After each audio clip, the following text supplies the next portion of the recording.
Euh, Bonjour Margot, merci d'avoir accepté cette conversation, ce nouveau Money Talk. Donc je rappelle rapidement, les Money Talks, c'est pour parler d'argent de façon un petit peu plus décontractée, explorer plein de sujets de la relation à l'argent et toujours regarder euh, comment on peut reprendre le pouvoir sur tous les choix qu'on a, alors que bien souvent, on a cette sensation de domination avec l'argent qui nous dit ce qu'on est, ce qu'on doit faire, ce qu'on vaut, etc. etc. Et, euh, et ça fait un petit moment qu'on s'est dit avec Margot qu'on allait faire ce Money Talk. Merci à toi d'être revenu vers moi à ce sujet. Est-ce que je te laisse te présenter? Ouais, bah écoute, avec plaisir si tu veux. Bah, merci à toi, Fabienne, pour ton invitation. Je suis hyper contente de parler de ces sujets ô combien complexes que sont l'amour et l'argent. Euh, Globalement, pour la faire simple, j'ai une double vie, hein, une double casquette, une casquette qui ne va pas nous intéresser aujourd'hui, qui est celle de gérer une agence de com. Voilà. Et une autre casquette qui est mon métier passion, j'ai repris mes études en sexologie il y a 2 ans et je suis actuellement thérapeute de couple et je fais une recherche qui croise la question des couples hétérosexuels et de l'argent. Voilà. Et l'impact sur les couples quand la femme gagne plus que l'homme. Trop bien. Voilà. Et aujourd'hui, on a décidé de parler d'amour et d'argent avec ce thème amour et argent. Pourquoi ça coince? Voilà, exactement. Alors toi, comme tu as fait une grosse enquête, c'était beaucoup axé, enfin tu es en train de continuer à faire cette enquête, axée sur l'impact de la disparité des revenus sur le couple, Ouais. en fait. Et on a été présenté par une amie commune qui s'appelle Chloé, que je salue ici. Euh, Toi, ta lecture, en fait, j'avais adoré une réflexion que tu avais faite quand on s'était croisés. Tu disais, mais en fait, c'est déjà tellement difficile quand on se sépare de porter tout ce poids émotionnel, etc. Il vaut mieux avoir réglé les questions d'argent avant. Et là, on en parlait un petit peu là, avant d'enregistrer. Est-ce qu'on peut revenir là-dessus? Ouais, ouais, carrément. C'est vrai que aujourd'hui, effectivement, l'argent et l'amour, finalement, c'est les plus gros tabous de nos sociétés judéo-chrétiennes, hein. On touche au sexe, on touche à l'argent, donc de suite, mélanger les deux, ça devient compliqué. Et c'est vrai qu'aujourd'hui, il y a beaucoup de personnes et beaucoup de couples, et je m'en rends compte encore plus, effectivement, dans la recherche que je suis en train de faire, et essentiellement des femmes avec qui j'échange dans le cadre de mon mémoire, c'est que en fait les couples ne parlent pas d'argent et ou alors ils vont en parler très rapidement et sauf que ce petit tas de poussière que tu laisses sous le tapis, pour peu que la poussière s'amasse et que on va dire que le couple malheureusement connaisse ou rencontre des difficultés au moment de la séparation en fait où c'est là où bah, ces questions dont on ne voulait pas parler elles vont être juste inévitable et l'issue le sera tout autant parce qu'en fait on n'a pas voulu en parler avant quoi. Ouais. Et puis, on dit toujours, hein, quand on aime, on ne compte pas. Ouais, Et puis, il y a ces couples qui disent, ah non, mais on s'aime trop, justement, pour aller parler d'argent. C'est derrière ce trop qu'il y a un truc qui est trop bizarre, en fait. C'est comme si c'était ça. On s'aime trop pour parler d'argent. Moi, de mon expérience, en fait, le fait de parler d'argent, ça permet de parler de nos valeurs, ça permet de parler de nos projets, ça permet de parler de nos désirs, ça permet de parler de tout un tas de choses concrètes, hein. Pourquoi tu choisis cette margarine plutôt que celle-là? Pourquoi ce supermarché plutôt que tel autre? En fait, c'est quoi tes choix? C'est quoi tes valeurs? Et en fait, tout ça, c'est avec l'argent qu'on utilise, hein, quand on est en couple. Et on s'aime trop pour parler d'argent, ça me semble comme une espèce finalement, de cache-sexe pour pas aller parler des choses les plus importantes. C'est mes désirs, mes besoins, comment je les nourris, euh, comment j'en parle avec l'autre, mes émotions, mes sentiments réels. Voilà, c'est la grosse cocotte minute et on enfouit tout le plus loin possible. ouais bah il y a deux sociologues qui ont fait un livre qui s'appelle Le genre du capital récemment, Oui. et qui disent, en fait, finalement, on parle très souvent de l'héritage financier au sens matériel. J'ai hérité du décès, lors du décès d'un de mes deux parents, ou des deux, ou de mes grands-parents, etc. Mais en fait, il y a aussi cet héritage financier moral que l'on va avoir, parce que comme tu l'as dit, en fait, notre rapport à l'argent, ça en dit long, sans aucun jugement, mais sur comment on a grandi, sur notre rapport à l'alimentation, sur notre rapport à la vie, de manière générale. Typiquement, c'est pour ça que même hyper symboliquement, l'INSEE, donc l'Institut national des statistiques, considère qu'un couple n'existe que lorsque ce sont deux personnes qui passent, ou plus, ça c'est les affaires de chacun, mais en tout cas c'est le fait de cohabiter ensemble pendant 6 mois de façon ininterrompue. C'est-à-dire D'accord. qu'on appelle ça une liaison. Et même nous, en thérapie de couple, on parle d'un couple. On demande si les gens vivent ensemble parce que c'est au moment où tu vis avec la personne que tu vas voir où est-ce qu'elle va faire ses courses, elle va dépenser son argent, est-ce que moi je mange bio, est-ce que je mange pas bio, est-ce que je mange de saison, est-ce que je vais faire mes courses sur le marché, est-ce que je vais au Lidl ou dans ce supermarché, ou est-ce qu'au contraire je vais tous les dimanches matins voir mon producteur. Et effectivement, en fait, c'est à ce moment-là où nos héritages familiaux, finalement, vont se mettre en exergue. Et là, où on Mm. va voir les premières peut-être désillusions sur la vie à deux, quoi. Ouais, puis ce qu'on voit souvent, les gens sont, les clients qui viennent vers moi, ils sont extrêmement surpris de se rendre compte à quel point la relation qu'ils ont eux-mêmes avec leur argent est tellement, tellement différente de celle qu'ils voient chez leur partenaire, compagnon, compagne, etc. Ils disent, mais on peut pas parler d'argent ensemble parce que c'est trop. Lui, il aime épargner, moi, je peux pas. Moi, je déteste faire mes comptes et lui, il est tout le temps sur ses tableaux. Lui, il veut prévoir les vacances longtemps à l'avance. Moi, je ne sais pas ce que je veux faire pendant les vacances. C'est-à-dire, c'est toujours une énorme surprise pour les gens qui viennent à moi, en tout cas, de découvrir à quel point c'est des fonctionnements qui sont extrêmement différents. C'est à la fois cette surprise et puis ce truc qui va avec les premières questions que je pose, c'est-à-dire comment sont organisés vos comptes finalement. Il y a aussi bien des personnes qui viennent me voir avec tout l'argent du couple arrive dans le même compte. Mm. Okay, c'est le fameux compte joint. Ok, alors qu'est-ce que ça dit de chaque personne indépendante, de sa capacité à avoir et à nourrir ses propres besoins, de son identité bancaire, qui du coup n'existe pas.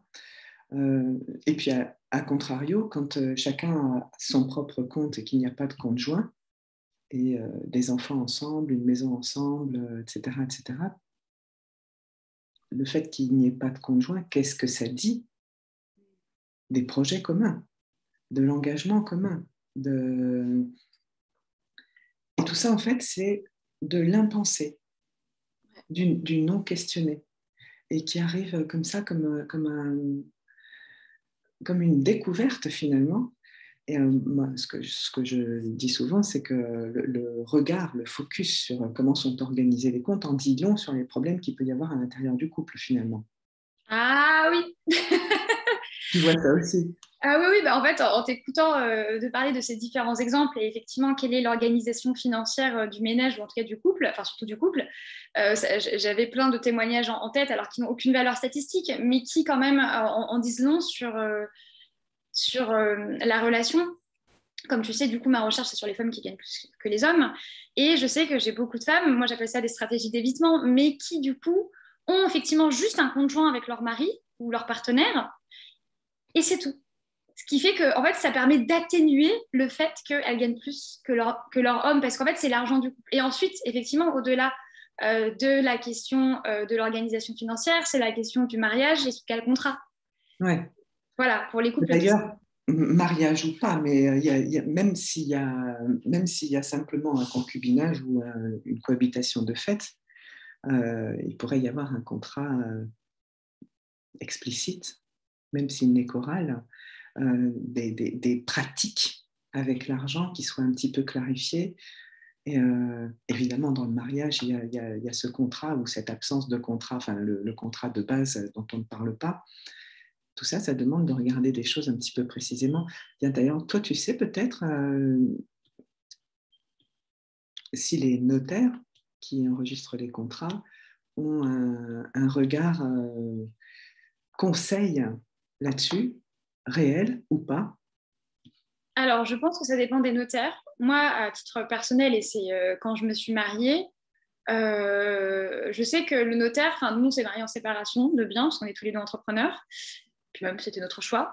Et je sais que le notaire m'avait dit que si jamais je comptais et je souhaitais m'arrêter de travailler, ou je ne voulais pas travailler, il m'aurait déconseillé cette formule.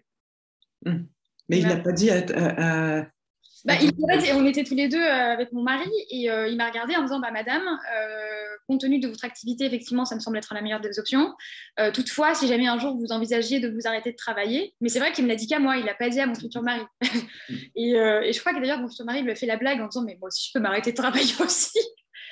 Et non, mais c'est vrai que bah, après, nous, notre notaire était relativement jeune, autour de 40 ans, un look un peu dandy, donc pas quelqu'un de très conventionnel. Mais je ne sais pas si. Je pense pas qu'ils aient tous cette même. Ils ont un rôle de conseil de toute façon, mais je pense pas que ça soit aussi poussé. En tout cas, c'est à cet endroit-là que ça me semblerait génial qu'il y ait un conseil qui dise OK, comment ça se passe quand vous vous séparez? Bah, c'est ça. Selon que vous avez tel contrat ou tel contrat, ça ne se passe pas tout à fait de la même façon. Bah, nous, ils nous avaient expliqué, hein, ils nous avaient dit que en cas de séparation, ce serait des meubles de plus d'un certain montant, que typiquement, si on ne serait pas sur le sèche-cheveux, mais on serait sur des bureaux ou des choses comme ça, quoi.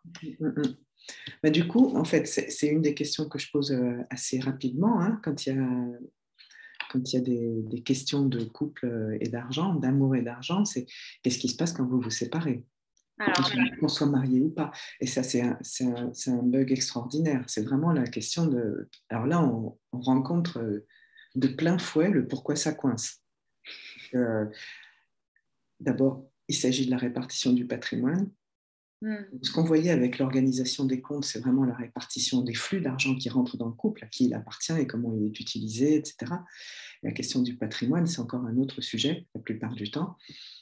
Et je me souviens d'avoir eu une cliente qui habitait avec son mari, son nouveau mari, et ses enfants à elle, dans la maison qui lui appartenait à elle, et qui gagnait 500 € de moins que son nouveau mari, et qui était effondrée de ne pas réussir à participer autant au flux de dépenses. ah ouais? Effondrée. Belle grande maison, même la maison de campagne était aussi à elle.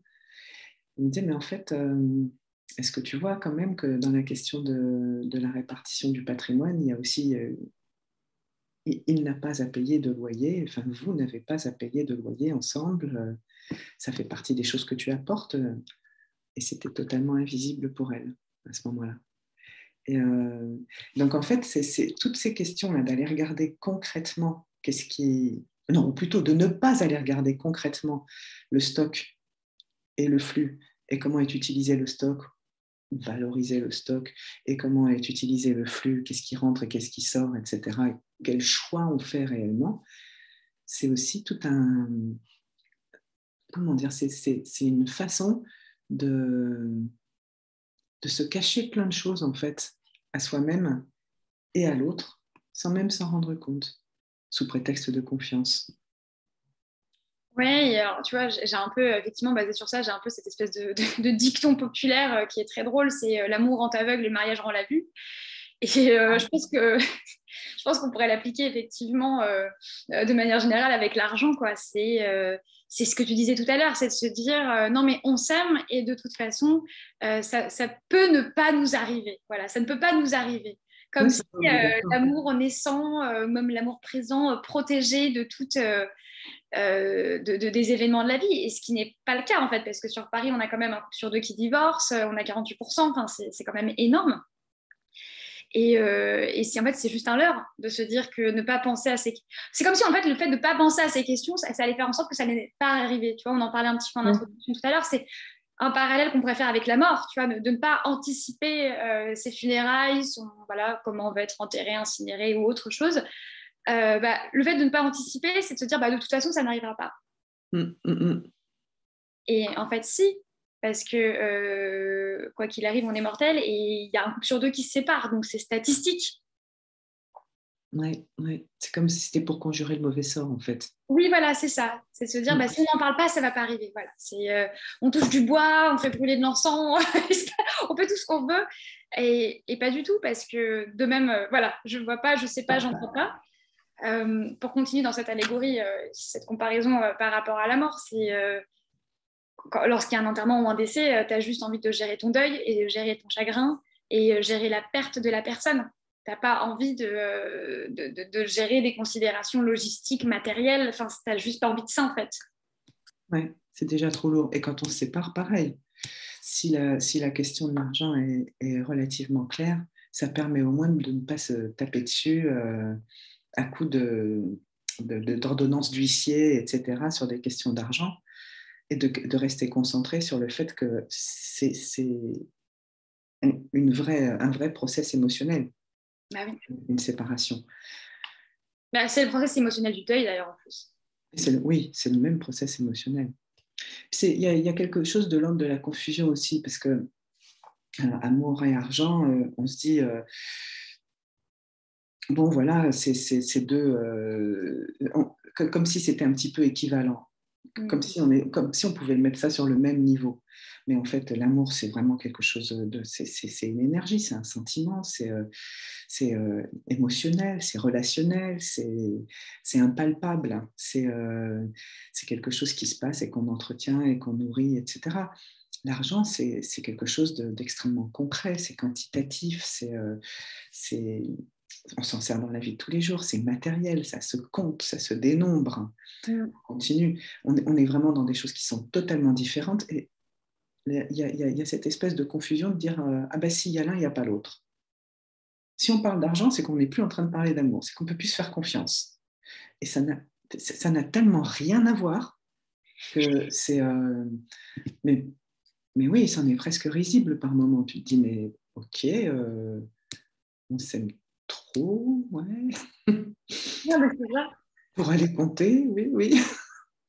Tu comprends pas, toi. C'est comme si, ouais, c'est comme disait, je peux pas manger des pâtes parce que j'ai mis un jean. Ouais. Tu fais, Oui, c'est ça, c'est le même genre de confusion de niveau, en fait. C'est très parlant. J'avais lu un livre super qui s'appelle Le capitalisme est-il moral d'André Comte-Sponville, et, qui parlait de ces questions de niveau et de notre propension à faire des confusions de niveau entre ce qui est faisable. C'est là-dessus que se trouve l'argent. Hein, c'est tu peux ou tu peux pas, en gros. Mais c'est pareil aussi pour le TGV. On peut le faire rouler à 300 km ou pas, 300 km/h ou pas. Bon, il y a tout un tas de choses, on peut ou on ne peut pas. Puis ensuite, il y a le niveau légal, on a le droit ou on n'a pas le droit. Le niveau moral, c'est bien ou c'est mal. Le niveau éthique, c'est bon ou pas. Mais avec l'argent, on est vraiment du domaine de c'est possible ou c'est pas possible. C'est un truc qui est factuel, qui est concret, observable, quantifiable. Alors que l'amour, on est vraiment dans un autre domaine. Mm.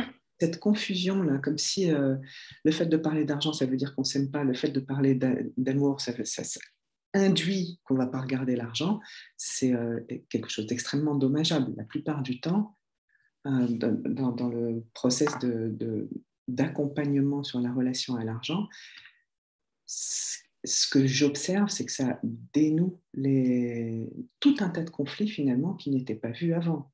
Des conflits d'affirmation, des conflits justement de confiance, des conflits de domination de l'un sur l'autre à travers les questions d'argent notamment. Hein. Mm.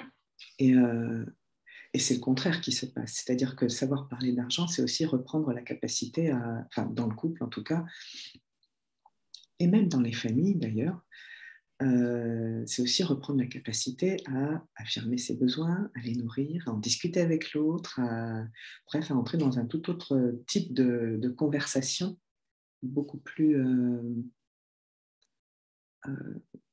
enfin oui, c'est pas seulement personnel, mais relationnel, nourrissante Profonde, ouais. et profonde, quand on dit non, non, ça, on s'en occupe pas. Mm. Est-ce que ça a un impact dans ton observation des couples, justement?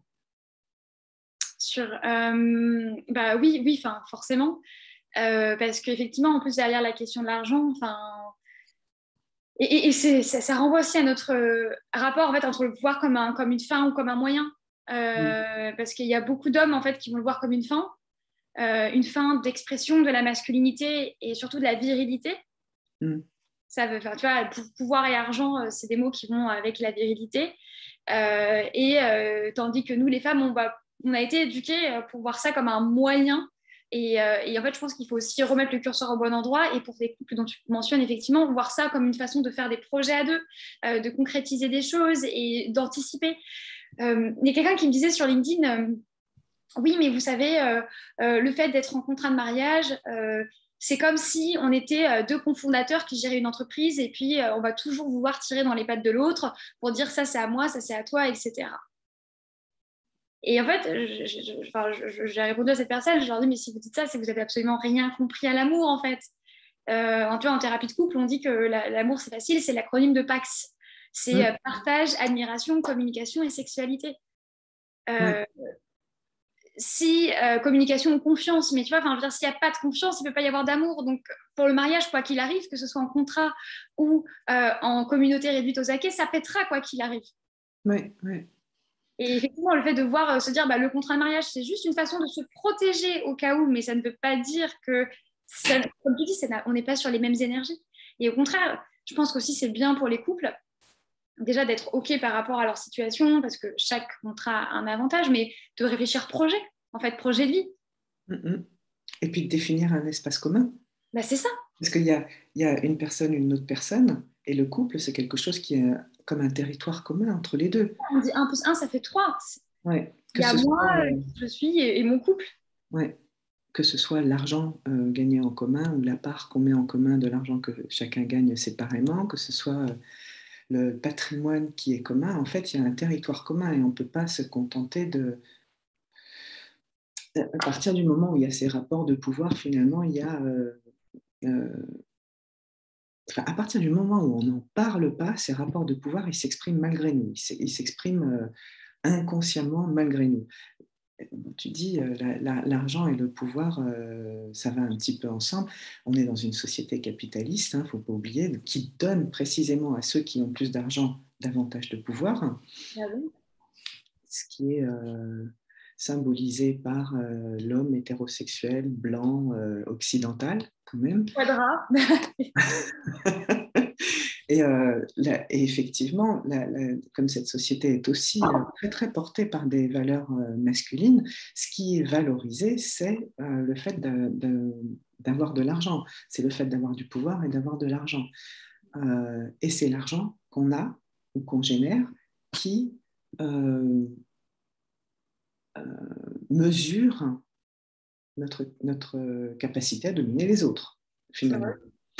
Et dans un couple, ne pas regarder un petit peu ça, c'est aussi être un peu candide, être un petit peu naïf, être un petit peu démuni quand les sujets arrivent.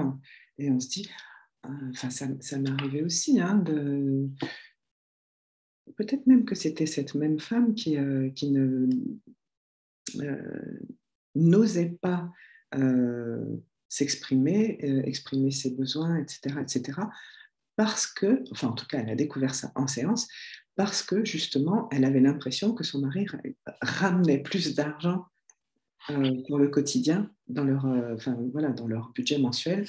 Et voilà, et elle s'est rendue compte de ça, que c'était ce qui faisait qu'elle se taisait, ou qu'elle ne s'affirmait pas, ou qu'elle n'osait pas dire où elle voulait partir en vacances, etc., etc., etc. Mm. Ça se retrouve aussi dans la sexualité, de ce que tu as pu constater, toi. C'est très compliqué parce qu'effectivement, quand je pose la question alors, du coup, de l'impact de l'argent sur le couple, ça, il n'y a pas de souci. Mais alors, sur l'impact sur la sexualité, ça va être plus compliqué et plus pernicieux. Mais on va dire que l'argent en tant que tel ne va pas influencer la sexualité, mais que ça va faire partie, et ça va faire partie des nombreux dysfonctionnements qu'il va y avoir sur le couple qui vont influencer la sexualité. Mm-hmm.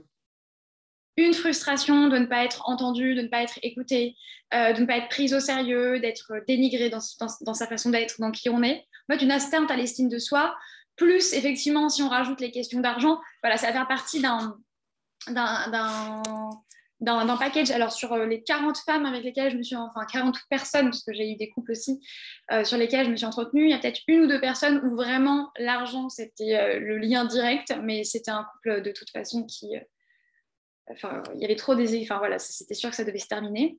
Mais c'est vrai que la plupart du temps, ça va faire partie d'un package. Ça va être, en tout cas dans ma recherche, ça va être un homme qui a grandi avec un modèle de masculinité, virilité très fort et qui ne va pas supporter que sa femme gagne plus et qui du coup soit va vouloir tromper sa femme avec d'autres femmes pour réaffirmer sa virilité à un autre moment, soit va avoir une forme de violence verbale qui du coup va atteindre la sexualité et l'autre dans l'estime de soi. Donc c'est voilà, ça va faire partie Ouais. du bazar quoi. Et oui, parce que pour les questions de, enfin, pour tout ce qui a trait à la sexualité, il y a quand même aussi euh, les rapports de domination, c'est intéressant à les regarder aussi. Ah oui. Tout ce qu'on met sous le tapis en disant je veux pas le voir, je veux pas le voir, je veux pas le voir, ça peut péter la figure dans le contexte Ah oui. relationnel, intime, assez fort.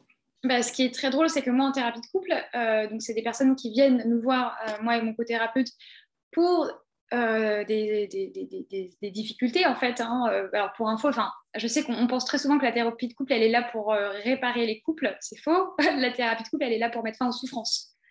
Donc, soit on met fin aux souffrances en, en résolvant, Oui, en ouais, résolvant. voilà, les conflits qu'il y a et faire en sorte qu'ils repartent de plus belle, ou soit on met fin en souffrance en mettant fin au couple. Voilà. Mm, mm, Et mm. donc, du coup, forcément, on est sur des couples qui ont des souffrances. Et pas à la première séance, mais au bout de la troisième ou la quatrième, je vais leur poser la question de la sexualité parce que je me forme en sexologie et je suis bientôt diplômée d'ailleurs. Et en fait, il y a toujours ce mouvement de recul en disant, au début, ils me disent, ah non, mais ça va très bien. Donc, en fait, c'est marrant parce que ce sont des personnes qui sont prêtes à se livrer sur leurs problèmes de couple, mais par contre, la sexualité, c'est intouchable. Mm, mm. Parce que vraiment, dire devant les thérapeutes que si sexuellement il y a un problème, c'est-à-dire que selon eux, hein, ils sont vraiment au bout du trou. En disant, bah, si même ça, on n'y arrive pas, c'est qu'on est vraiment nul. Ah ouais. Ouais. Et alors, au début, ils me disent toujours, ah non, mais ça va très bien.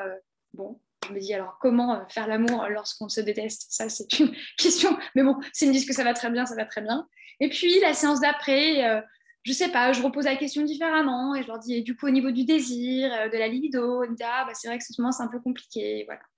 Mm, mm, mm, mm. Donc voilà, le sexe, c'est on ne touche pas. Et pourtant, c'est un très bon indicateur sur la santé du couple. Voilà, le sexe et l'argent, les choses dont il ne faut absolument pas parler alors qu'on dépense ensemble, On on a vit un projet commun, on dort ensemble, on fait l'amour, mais le sexe et l'argent sont très très loin de l'amour. Ce sont des choses qui ne sont pas à regarder. ouais. C'est drôle, on peut imaginer que ce serait chouette de passer à une humanité 3.0, tu sais. Justement, là, j'étais en train de m'imaginer pendant que tu parlais, je me disais, imaginons un instant une soirée avec des amis où on parle de sujets tabous qui n'en sont plus du coup, où on parle de sexe, où on parle d'argent. Enfin, ça paraît invraisemblable quand même. Enfin, Ah, moi, j'adorerais, hein. ah, mais Mais moi bon, si, ça m'est déjà arrivé quand même, ça m'est déjà arrivé. ouais, bah alors autant parler sexualité, voilà. Alors en plus, moi, quand je leur dis que je suis sexologue, alors là, ça y est, c'est la porte ouverte à toutes les représentations de la virilité. Ah, mais moi, tu sais, voilà. Mais ouais, je me dis mélanger les deux, c'est très très tabou. Enfin, moi, je connais pas le salaire de mes amis. Ouais, ouais, ouais. Vu qu'on est celles qui sont en couple hétérosexuel, celles et ceux qui sont hétérosexuels, bah, leur partenaire, c'est potentiellement leur partenaire de vie, donc ils vont pas nous dire leur frasque sexuelle parce que potentiellement dans 10 ans, quand ils auront des gamins, on pourra dire, je me souviens. Non, mais... Donc ouais, c'est deux tabous qui sont vraiment là, quoi. Ouais. C'est, c'est, j'ai envie de revenir sur le côté capitaliste, domination par l'argent, etc. C'est aussi un modèle qui imprime chez nous des façons de relationner qui sont dépendantes ou codépendantes, en fait. Il y a, l'humanité 3.0, idéalement, elle serait capable de créer de l'interdépendance, de regarder ensemble. Je veux dire, c'est pas une question, il n'y a pas que l'argent, en fait, je peux apporter aussi du temps dans notre projet commun, je peux apporter mon énergie, je peux apporter finalement beaucoup de choses. Hein. Tu prends cette partie-là de la charge mentale, moi je prends celle-là. En fait, il y a énormément de contributions possibles en dehors de l'argent dans le couple. Et pour réussir à transformer la lecture, la grille de lecture qui fait qu'on regarde uniquement cette question, déjà quand on la regarde, de qui apporte quoi, de qui apporte combien d'argent, passer à en fait une meilleure compréhension de ce que chacun est dans le couple, de ce que chacun apporte, de ce que chacun porte tout court, en dehors de l'argent, mais y compris l'argent. Ça permet aussi de se découvrir, de s'honorer tel qu'on est, de partager mieux sur qui on est et de rentrer dans des liens qui sont plus d'interdépendance que de codépendance, finalement. Mm. Bah, en fait, effectivement, tu vois, moi, tu me parles de ça, de suite, moi, je pense aux femmes qui... Il y a une étude qui a été faite, j'ai plus les chiffres en tête, mais il y a deux chercheurs, chercheuses, je crois, qui ont vraiment quantifié le travail fait par les femmes qui n'est pas rémunéré. Ouais. Les enfants, la gestion du foyer, les tâches ménagères, etc., qui sont dans les couples hétérosexuels majoritairement faites par les femmes. Et en fait, si tout le monde avait le même regard et effectivement cette même conscience du fait que le temps, c'est de l'argent, littéralement, et que non, un congé maternité n'est pas un congé maternité, c'est une charge maternelle. C'est les femmes, lorsqu'elles viennent d'accoucher, déjà, il faut qu'elles s'en remettent et il faut qu'elles s'occupent du petit. Enfin, elles ne sont pas en train de faire du sport ou aller au musée ou peu importe, quoi. Et effectivement, si comme tu dis, on reprenait juste le temps de considérer les choses à leur juste valeur et pas à leur valeur numéraire, mais à leur valeur en termes de valeur ajoutée, y aurait moins d'incompréhension, je pense. Ouais. Ouais, ne serait-ce que payer ça au SMIC, ça ferait des salaires Bien sûr. fantastiques. Hein. Ah, alors là, les Français, ouais, il n'est pas prêt, là. Il faut que ça va. Ouais, que ce soit pour l'homme ou pour la femme, parler de la valeur, ça a une vraie valeur de transmettre, je sais pas moi, les contes, les histoires, ça a une vraie valeur de transmettre, je sais pas, un patrimoine intellectuel, ça a une vraie valeur de savoir quand est-ce que les uns et les autres ont besoin d'être vaccinés, d'aller chez le médecin, etc., de pouvoir faire les devoirs, de prendre soin de l'hygiène et de la santé des enfants ou des partenaires, hein, d'ailleurs.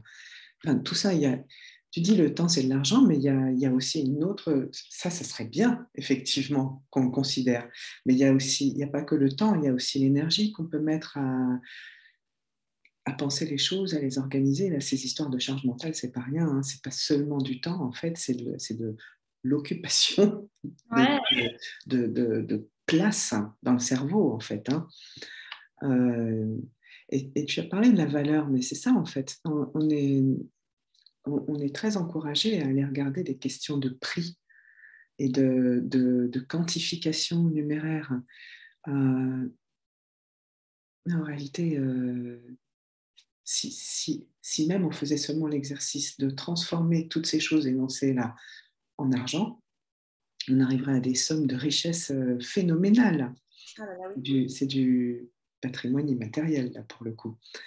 Et, mais pour autant, il n'est jamais, jamais, jamais pris en considération parce que c'est l'argent qui mesure. Donc, c'est dans cette histoire de amour et argent, on est face à quelque chose qu'on peut mesurer et qu'on évite bien fort de mesurer, l'argent, la valeur qui est euh, comment, occupée, disposée un petit peu partout, et l'amour qui n'a effectivement rien à faire et qui est déjà suffisamment dense et important à nourrir en lui-même de qualité relationnelle, de profondeur, d'intimité, etc. c'est quand même bien dommage de repousser d'un coup de balai, quoi. Bah, le cas le plus souvent par rapport à ça, c'est lors des séparations où tu as monsieur qui, couple hétérosexuel, hein, qui sépare, monsieur qui remboursait le prêt tous les mois et le deal, c'était que sa femme s'occupe des enfants et Ouais. toutes les dépenses liées à l'école, aux courses, aux médecins, aux soins, etc. Et tu as des courses, même, alors en séparation de biens, surtout, résultat des courses, bah, monsieur peut repartir avec l'appartement. Ouais, Et c'est ça. madame, en fait, bah, juste ses yeux pour pleurer parce que c'est pas non quantifié. Et ça me fait penser à cette statistique euh, dont j'ai abordé récemment sur LinkedIn. C'est après une séparation, les femmes s'appauvrissent de 25% Ouais. et les hommes de 3%. Ça leur change rien du tout aux Ouais. hommes. Tandis que les femmes, elles, bah, en fait, elles perdent 25% de leur niveau de vie. Est-ce qu'on imagine aujourd'hui, si on prenait chacun de nous, les personnes qui regarderont notre salaire, et qu'on retirait un quart de ça, en plus avec des enfants qu'il faut gérer, avec des gardes, avec des systèmes de nounous, parce que pour peu qu'on ait la charge à temps plein ou à temps partiel des enfants, enfin, Oui, parce que 25%, c'est peut-être la perte de revenus. c'est le niveau de vie. C'est le Ah, niveau de d'accord. vie. Un appauvrissement du 25% du niveau de vie. Ouais, c'est Donc, énorme. parce que, bah, avant, tu vis dans une maison, là, tu vis dans un appartement. Peut-être qu'avant, ta maison, elle était à côté des transports, parce qu'il a fallu que tu rachètes une voiture, parce que vous aviez une voiture pour deux, mais là, du coup, on est séparés, donc deux voitures. Enfin, tu vois, il y a plein de Ouais. coûts annexes. Il faut que je prenne une nounou, parce qu'avant, on pouvait au moins s'organiser là-dessus, et là, je peux pas. Enfin, Ouais. Et ça, encore une fois, c'est à force de ne pas regarder, enfin, de ne pas valoriser les contributions de chacun, ouais. de ne regarder que la partie argent finalement, ou de ne pas la regarder, mais de la regarder que de façon quantifiée sur ce que chacun apporte en fait. C'est ça. Ce qui est une magnifique façon de ne pas regarder bah, le reste, quoi, le reste de la vie en fait. Bah, mais c'est ça, et ça rejoint ce qu'on disait en introduction. Tu vois, j'ai cette statistique qui m'est revenue en tête tout à l'heure, c'est de Bernard Prieur qui écrit dans L'argent dans le couple. Il y a une étude qui a été faite marrante aux États-Unis dans les églises pastorales. Et en fait, ils se sont mis dans les questions de préparation au mariage, parce que ça fait partie des protocoles dans les temples et même dans l'église catholique, d'avoir une partie de préparation au mariage. Et eux, ils ont inclus les questions par rapport à l'argent. Et, ben, D'accord, et le fait d'avoir inclus ces questions par rapport à l'argent, tu as un quart des couples qui ne mènent pas leur projet de mariage jusqu'au bout. d'accord, Et donc, intéressant. ouais, non, mais c'est intéressant. Donc, en fait, la solution, ce serait chaque couple, dès lors qu'il prévoit de s'installer, on va dire, plus ou moins à long terme, et en tout cas qui compte se marier, ou même de vivre ensemble, juste de avoir une conversation, la conversation par rapport à l'argent. Voilà. C'est quoi ta vision de la réussite? Qu'est-ce que tu es prête ou prêt pour gagner de l'argent? Qu'est-ce qui est important pour toi? À partir de quel salaire? Est-ce que tu as envie de t'arrêter? Oui ou non? Comment on peut s'organiser et machin? Et si jamais on se sépare aussi? Mine de rien. Bah oui, oui, de se dire. Enfin, moi, c'est un truc que je conseille aux couples, quoi. Je leur disais, alors, thérapie de couple Bien encore sûr. plus, mais à des amis autour de moi qui se marient et qui veulent que je les accompagne sur le plan thérapeutique pour préparer et poser les jalons d'un futur serein, je leur dis, mais interrogez-vous en fait sur qu'est-ce qui se passe quand vous vous séparez. Parce que là, ça va, on a 30 ans, c'est l'amour, tout va bien, etc. Mais un couple Ouais, sur deux. tu parlais d'une étude, j'ai lu aussi les résultats d'une enquête qui disait finalement la façon qu'on a de gérer l'argent en couple nous parle de notre façon de considérer le couple finalement. Et ils avaient déterminé trois oui, façons de considérer le couple, de voir, de se projeter dans la relation, etc. C'était liberté, égalité, fraternité avec justement avec ces questions de est-ce qu'on a chacun un compte joint, enfin chacun un compte personnel et un compte joint, est-ce qu'on met tout sur un seul compte joint et on n'a pas de compte personnel, est-ce que je me souviens plus quels étaient les trois trucs exactement, mais ça reprenait un petit peu des façons de s'organiser et qui parlait de la façon de s'organiser financièrement et à quel point la façon de s'organiser financièrement en disait long sur la façon qu'on a de considérer ce qu'est un couple et comment il doit fonctionner. Parce qu'en réalité, la plupart du temps, ça se fait de façon totalement à l'arrache. Hein. Ah, moi, j'emménage chez mon chéri. Finalement, lui, il paye ça, et moi, je m'occupe des courses. Mais voilà, c'est souvent comme ça. Et voilà. Ou alors, il emménage chez moi, moi, je gère ça, et c'est lui qui paye les courses. Grosso modo, il y a des trucs comme ça. Et parfois, on va avoir un petit truc ici ou un petit truc là en plus pour équilibrer les comptes, voire une petite feuille Excel, etc., etc. Mais finalement, on n'en parle pas trop. On essaye d'éviter. C'est euh, la, la- finalement la façon de se mettre ensemble influence la vision qu'on a du couple. Ou se colle à la vision qu'on a du couple sans y penser, et du coup induit une certaine façon de se comporter avec l'argent. Ah, faudrait que j'aille regarder parce que ça m'intéresse ça. Ah, il faut que je me note de te l'envoyer. Je le Liberté, mettrai, fraternité. je le mettrai en dessous aussi en lien. Ah ouais, ouais, parce que c'est marrant, ouais, je vais aller voir ça avec hâte. Oui, liberté, égalité, fraternité, en plus c'est rigolo. Oui, bah oui, ça nous parle un peu. J'avais noté aussi, oui, que quand on ne parle pas d'argent, pourquoi ça coince? C'est aussi à force de ne pas en parler, bien sûr, c'est ce qu'on dit depuis tout à l'heure, mais c'est parce qu'on part du principe qu'on est égaux, Mm. ou d'un idéal d'égalité dans le couple.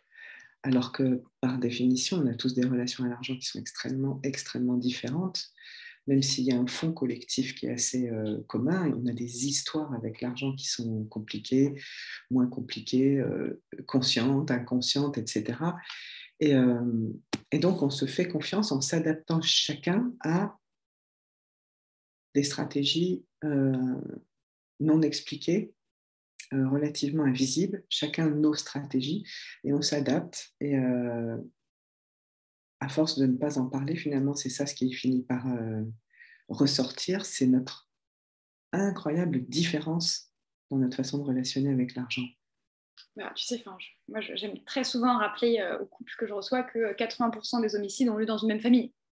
Ouais, Quand tu regardes les histoires par rapport à des successions entre fratries, entre frères et sœurs, et alors que les gens se déchirent pour de l'argent, des machins, et à ce moment-là, il y a tous les conflits qui remontent. Je veux dire, mais c'est dans une même famille, alors qu'ils ont été élevés ensemble et qu'ils ont techniquement reçu la même éducation, ça se déchire autant.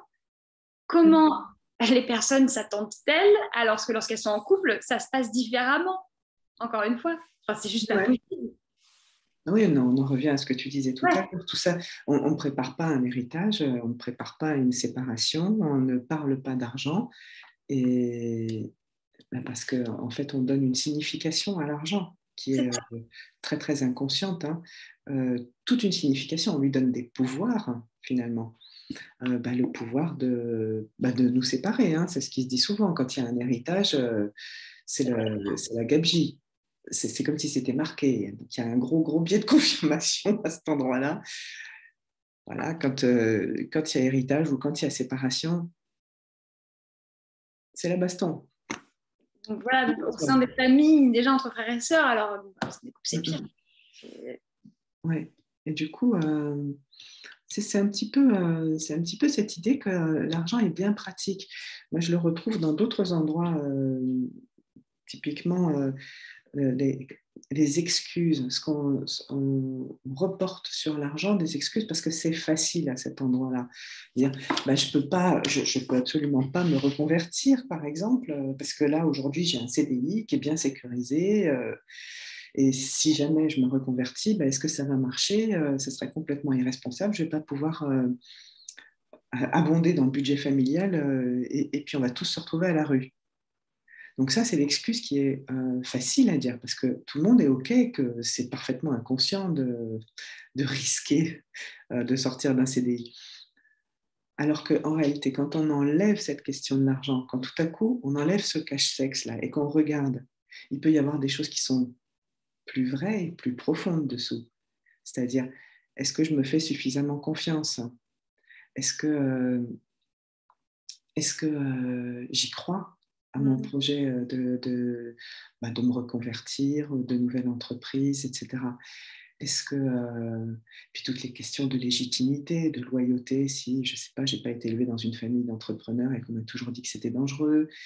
En fait, tout un tas d'autres questions qui sont là, mais qui sont complètement bouchées par le fait que je ne regarde que à l'endroit de l'argent me permet ou l'argent ne me permet pas. Et c'est pour ça que j'aime bien la comparaison de l'argent avec un cache-sexe.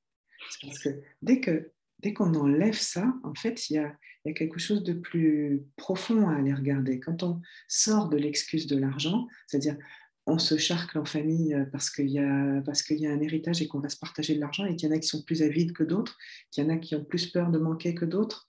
En fait, si on enlève cette discussion sur l'argent, ce sont bien souvent des émotions qui sont derrière, qui n'ont pas été exprimées.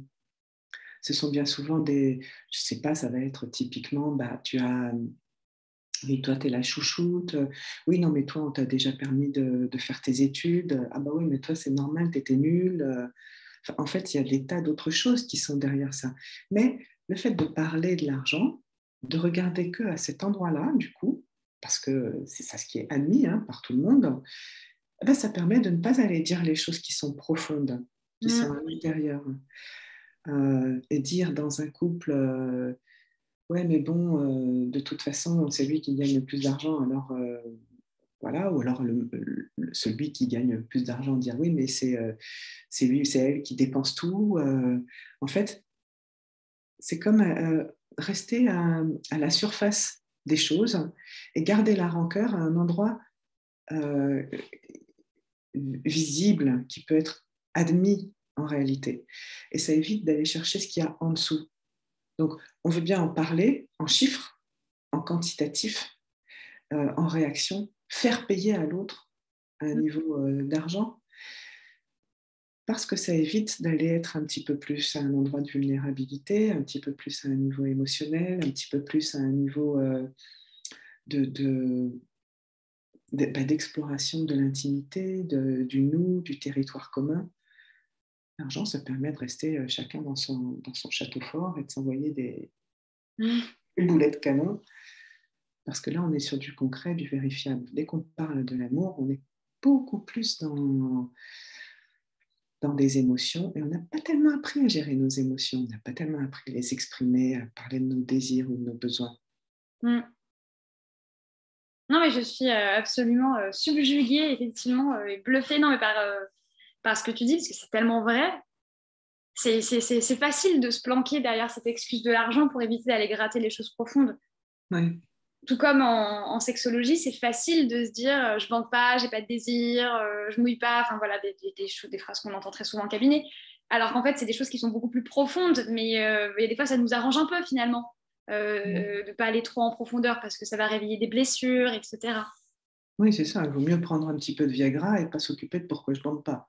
Voilà. Moi, je suis contre le Viagra, je suis contre, de toute façon, je suis pas médecin, je peux pas en prescrire, mais même de manière générale, c'est nul. Enfin, c'est pas s'attaquer au fond du problème, c'est s'attaquer à l'expression du problème. Mais bon. Ça. Exactement de la même façon que vouloir gagner plus, Oui. c'est simplement guérir le symptôme de j'ai peur de manquer. Ouais. Comme ça, je ne regarde pas le fait que j'ai peur de manquer, je ne m'en occupe pas. Je veux simplement gagner plus, gagner plus, gagner plus, gagner plus. Ou alors soigner le symptôme de je ne trouve, j'ai besoin d'avoir comment je construis ma sécurité. J'ai besoin d'une sécurité qui soit à l'extérieur. Donc la sécurité, on sait bien, je veux dire, on le saurait si c'était l'argent qui nous donnait notre sécurité. Il n'y aurait que des milliardaires super sécures. C'est pas tout à fait le cas. Mais voilà, en fait, je me sens insécure, j'ai compris, j'ai entendu que l'argent me mettait en sécurité, donc je vais soigner mon symptôme d'insécurité en voulant gagner plus d'argent. Je ressens une peur de manquer, je vais toujours vouloir plus, plus, plus, plus, plus. Gagner plus ne soignera jamais la peur de manquer, parce que ça aussi, je veux dire, ça se saurait, en fait. Et donc, c'est toujours aller mettre sur l'argent des trucs qu'on ne va pas regarder intérieurement, finalement, qu'on ne va pas aller travailler personnellement, finalement. Bah, c'est ça rejoint ce qu'on disait, quoi. C'est le voir comme une finalité alors que c'est juste un moyen. Ouais, ouais, Là, le ouais. mettre. J'ai mon beau-père qui est entrepreneur qui dit cette phrase que j'aime beaucoup. Il dit l'argent est un très bon serviteur et un très mauvais maître. Ah, mais oui, je crois que c'est Alexandre Dumas, je ne sais pas si c'est le père ou le fils, mais je l'utilise Voilà. C'est régulièrement. une phrase que mon beau-père me dit tout le temps. Alors du coup, je ne savais pas de qui c'était, mais et c'est exactement ça en fait. Ouais. Et nous, on l'utilise beaucoup plus comme un maître et comme une fin en soi. Ouais. Enfin, nous, c'est-à-dire, en fait, la société nous encourage à l'utiliser comme ça, bien davantage que comme un outil pour servir nos désirs. Là, c'est ma grande phrase, c'est l'argent suit tes désirs. S'il n'y a pas de, s'il n'y a pas de projet, il n'y a pas de gestion. Puisque la gestion, c'est l'affectation des ressources disponibles en vue d'atteindre l'objectif désiré. Pas d'objectif désiré, il n'y a pas de gestion.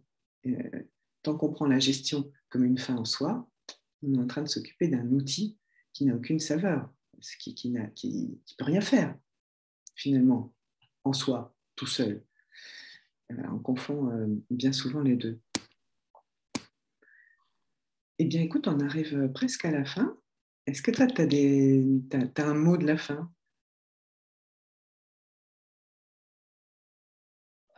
Ouais, mais un truc en mode détendez-vous quoi. Vraiment, enfin ça fait deux mots, mais détendez-vous par rapport, enfin que les gens se détendent par rapport à l'argent, qu'ils en parlent, qu'ils soient honnêtes avec eux aussi. Et bon, on va pas refaire un deuxième webinaire, mais tu vois, que les personnes soient honnêtes vis-à-vis d'elles-mêmes sur leur vraie perception de la réussite et pas celle qu'on a voulu leur inculquer. Ouais, ouais, ouais. Enfin, tu vois, si t'es une femme et que tu veux t'arrêter pour élever tes gamins, on va te dire à moitié, ah, mais t'as pas honte, les femmes se sont battues pour que tu puisses travailler. Et puis quand tu vas bosser trop, on va dire, ah, mais t'as pas honte, et quelle mère indigne. Genre, chill, on se détend, on respire un grand coup. Chacun fait ce qu'il veut, mais juste, chacun doit être aligné avec ce qu'il veut. Voilà. Ouais, ouais, ouais. Et se détendre par rapport à l'argent, ne le voir que comme ce qu'on disait juste avant, comme un moyen, comme un outil financier qui nous permet d'acquérir ce dont on a envie ou on pense avoir envie. Et c'est tout, quoi. Ouais. Et toi, c'est quoi ton mot de la fin, Fabienne?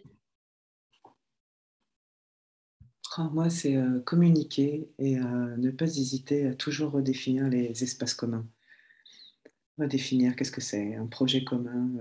Arrêter de regarder l'amour comme un truc génialissime, euh, fantastique, idéalisé, etc. Et se rendre compte que ce soit dépenser de l'argent ou faire l'amour, il s'agit de quelque chose d'extrêmement concret finalement. Et c'est des choses dont on peut parler. Donc communiquer, toujours revenir sur les désirs, les projets, etc. qu'on peut avoir en commun, c'est forcément enrichissant et nourrissant pour l'amour.